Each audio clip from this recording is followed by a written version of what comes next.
नमस्कार, आप देख रहे हैं ASTV 24 अंकित संवाद। ASTV 24 अंकित संवाद में आप सभी दर्शकों का स्वागत है।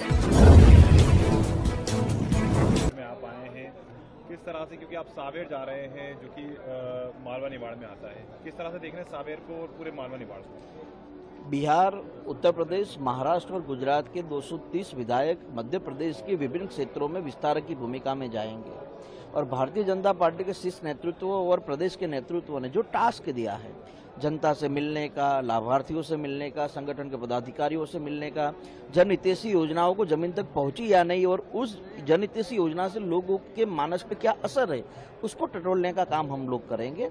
और आने वाले दिनों में पूरा रिपोर्ट है वो केंद्रीय नेतृत्व और प्रदेश के नेतृत्व तक पहुंचाएंगे। जितने भी विस्तार की भूमिका में यहाँ लोग आए हैं, उनका काम है सबसे महत्वपूर्ण विधानसभाओं में प्राथमिक स्थिति को समझना और उस प्राथमिक स्थिति को प्रदेश के नेतृत्व तक पहुंचाना। कुछ ही दिनों पहले कमलनाथ जी ने भ्रष्टाचार की एक पूरी लिस्ट जारी की थी मध्य प्रदेश में घोटालों की। देखिए, चुनावी प्रक्रिया होती है तब स्वाभाविक है कि कांग्रेस के पास भ्रष्टाचार और राष्ट्र विरोधी बातें ही होती है, उसमें किसी भी प्रकार के भ्रष्टाचार में तथ्य नहीं होते। आपने एक जमाना देखा होगा कि 2004 में किसी चीज का भूमि पूजन किया है तो उसका लोकार्पण 2010 में होता था, 6-6 साल लग जाते थे। लेकिन भारतीय जनता पार्टी और मुख्यमंत्री शिवराज सिंह चौहान हो या प्रधानमंत्री नरेंद्र भाई मोदी हो, उनके नेतृत्व में जो भी भूमि पूजन का काम हम करते हैं 2 साल में उसका लोकार्पण भी करते हैं। और उसका उदाहरण आपने बहुत सारे एयरपोर्ट से लेकर रेलवे स्टेशनों के नवीनीकरण को तक देखे।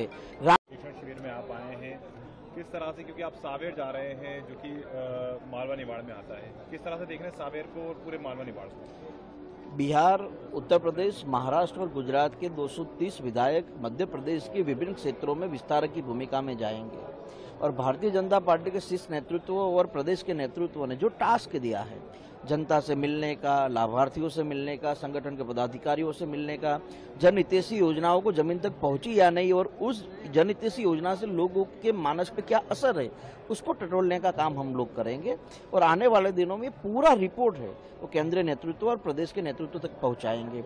जितने भी विस्तार की भूमिका में यहाँ लोग आए हैं, उनका काम है सबसे महत्वपूर्ण विधानसभाओं में प्राथमिक स्थिति को समझना और उस प्राथमिक स्थिति को प्रदेश के नेतृत्व तक पहुंचाना। कुछ ही दिनों पहले कमलनाथ जी ने भ्रष्टाचार की एक पूरी लिस्ट जारी की थी मध्य प्रदेश में घोटालों की। देखिए, चुनावी प्रक्रिया होती है तब स्वाभाविक है कि कांग्रेस के पास भ्रष्टाचार और राष्ट्र विरोधी बातें ही होती है, उसमें किसी भी प्रकार के भ्रष्टाचार में तथ्य नहीं होते। आपने एक जमाना देखा होगा कि 2004 में किसी चीज का भूमि पूजन किया है तो उसका लोकार्पण 2010 में होता था, 6-6 साल लग जाते थे। लेकिन भारतीय जनता पार्टी और मुख्यमंत्री शिवराज सिंह चौहान हो या प्रधानमंत्री नरेंद्र भाई मोदी हो, उनके नेतृत्व में जो भी भूमि पूजन का काम हम करते हैं 2 साल में उसका लोकार्पण भी करते हैं। और उसका उदाहरण आपने बहुत सारे एयरपोर्ट से लेकर रेलवे स्टेशनों के नवीनीकरण को तक देखे।